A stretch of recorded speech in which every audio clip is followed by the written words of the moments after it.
श्री गणेशाय नमः.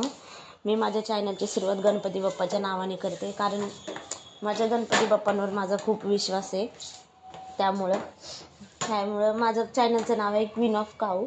तुम्ही फॉलो करा, सबस्क्राईब करा आणि कमेंट बॉक्समध्ये कमेंट करा तुम्हाला कसा ब्लॉग वाटला. आणि हा माझा फर्स्ट ब्लॉग आहे. मी कधीच ट्राय केलं नव्हतं, पण माझे फ्रेंड्स कलिग सगळे बोलले की तू ट्राय कर, तुझ्यामध्ये टॅलेंट आहे.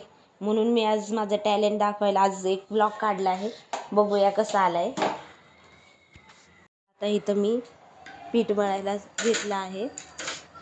माझी आई रोज बोलती भाकरी आली पाहिजे, कारण सासरी गेल्यावरती कोणी तिथं बोलणार नाही की तुला हे येत नाही ते येत नाही. सगळं आईला नावं ठेवतात, मुलीला काही बोलत नाहीत. सगळं तुझ्या आईने हे शिकवलं नाही, तुझ्या मम्मीने ते शिकवलं नाही असंच बोलतात. त्यामुळं सर्व काही माहेरी असताना सगळ्या मुलींनी शिकून घ्या, जेणेकरून आपल्याला सासरी गेल्यावर काय ऐकावं लागणार नाही.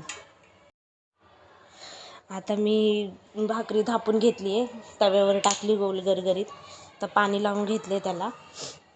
हे बघा आमची ही बिल्डिंग समोर, मी इथं राहते. मी कुठं राहते हे सांगणार नाही, कारण सांगितलं तर सगळे जे लोक बघतात ते ब्लॉग ते घरापाशी येतील, त्यामुळे सांगत नाही आहे. माझी आई बोलते स्वयंपाक झाल्यावरती सगळे किचन ओटा भांडी वगैरे सगळं स्वच्छ करायचं. मी त्याच्यामुळे डबा स्वच्छ करते. डबा पण हा एक प्रकारचा स्वच्छतेचाच पर्याय आहे. माझी मम्मी सारखी फळीचे भांडेसुद्धा घासत असते. तर फळीच्या भांडेमध्ये तर म्हणते की रोज भाकरी झाल्यावर डबा पुसून ठेवायचं, जेणेकरून ती घाण त्याच्यावर दिसत नाही. मग ते घाण दिसू नये म्हणून मी सगळं मग डबा पुसून घेते. हा बघा इथं डबा ठेवलेला आहे, कोरा करकरीत दिसतोय, कारण माझी आई खूप स्वच्छता लागते माझ्या आईला, त्यामुळं करावं लागतं हे सगळं. काहीच बघूया आता मी काय काय जेवायला घेतले. ही घेतली पालकची भाजी, म्हणजे मम्मीने केली हाटून भाजी बोलतात आमच्या भाषेमध्ये. हे नंतर याला कांदापात म्हणजे सुकी अशी तोंडी लावायची. तुम्ही पण खात असाल तर कमेंट बॉक्समध्ये तुम्ही सांगू शकता. नंतर ही चपाती. तुम्ही म्हणत असाल भाकरी का नाही घेतली. भाकरी मी माझ्या आईसाठी बनवली होती, मला ती आवडत नाही.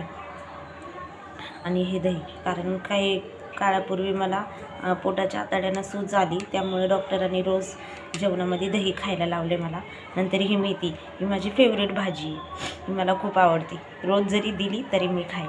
Okay, thank you guys.